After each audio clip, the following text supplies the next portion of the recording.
Good morning, good day, or good evening to all Juventini around the world.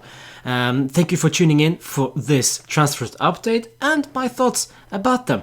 I don't just want to be informative for you guys, but also share my opinions on what's happening with our beloved club, Juventus.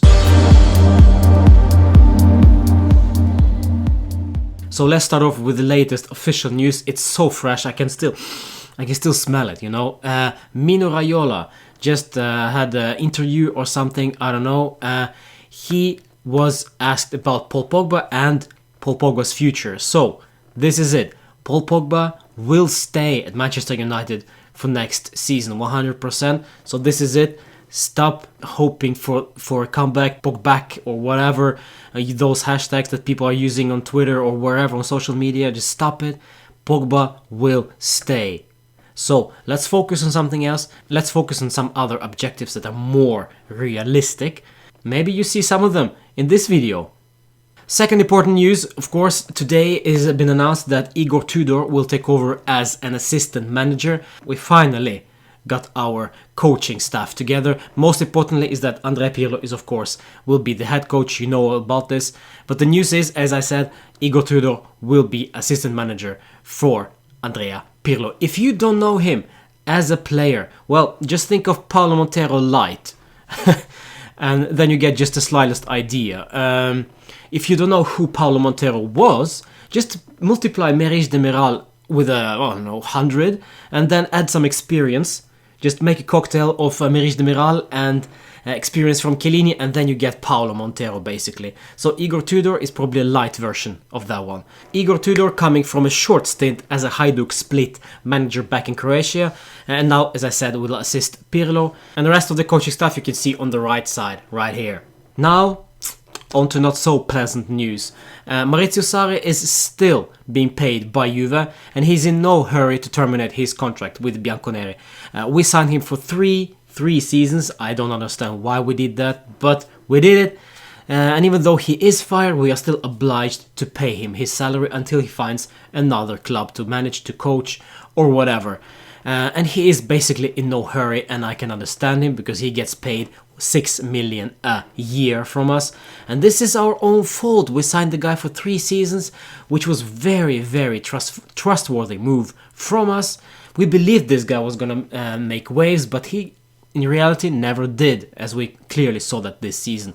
I'm not so sure who is ultimately responsible for that, but at the end of the day, it doesn't really matter. Maybe Paratici and Nedved can share the blame, since Sarri was never Agnelli's first choice. So it is what it is, and the same goes for Gonzalo Higuain.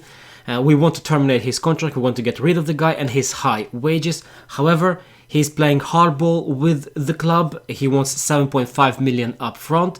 This is basically his annual salary, and also 1.5 million on top of that. I'm not sure what that is. Some people say it is from his time at Milan that we didn't pay him. Others say that this is because he took a pay cut during the COVID situation, and now we need to pay that back to him. I don't know, but the fact is, the guy wants money in order to terminate his contract with the club, and I get that. We put ourselves in a very difficult situation with this guy, and now we pay the price. He will milk the club for that money, and again, we should have sold him last season rather than Mandzukic, in my opinion. Now, this is also just arrived, but I will put this into a silly season category because I don't believe this one bit. But Paulo Dybala apparently is being lined up as a replacement for Lionel Messi at Barcelona should Messi decide to jump ship in Spain. Now, it is time we agree on the contract details with Paulo, sign this and be done with all speculation. I am sick of it. Really. Sick and tired. Otherwise, not much to report from the players leaving the club. Douglas Costa is still on hold. Higuain Arsenal link has died now because the Gunners agreed on a deal for Gabriel from Lille. He is due to arrive in London tomorrow, so Higuain will stay at Juve for now. And of course, some players are being linked with Juve. So Thomas Partey from Atletico Madrid is the hottest name today for the Juve fans. Apparently, Diego Simeone likes Federico Bernardeschi, and surely that's just because Bernardeschi played his best football exactly against Atletico Madrid. So the papers are drawing up a potential deal between the clubs where Partey goes to Juve, while Bernardeschi plus maybe some cash or whatever goes to the opposite direction. Now this is just rumors, I'll tell you, because Raiola said in his interview today that Bernardeschi is a Juve player and they are happy for now, but should a better, more suitable option for Bernardeschi arrive, they will consider it. So for now, it looks like he's staying put, and Thomas Partey, this is a rumor that just remains a rumor. Just a little bit about the guy. I thought he was like 23, 24, but he's actually 27 years old. But he really excelled this season. But he is more of a defensive-minded player. As opposed to, let's say, Aouar from Lyon, the one that we desperately want. Some are linking us to his teammate Saul, but that deal looks unlikely. Personally, I would be all over that. And that's it, guys. Not much else to report at this very moment. It's rarely something big that happens on a Sunday in Italy. So expect more fun tomorrow. See you next time. Fino alla fine. Forza Juve!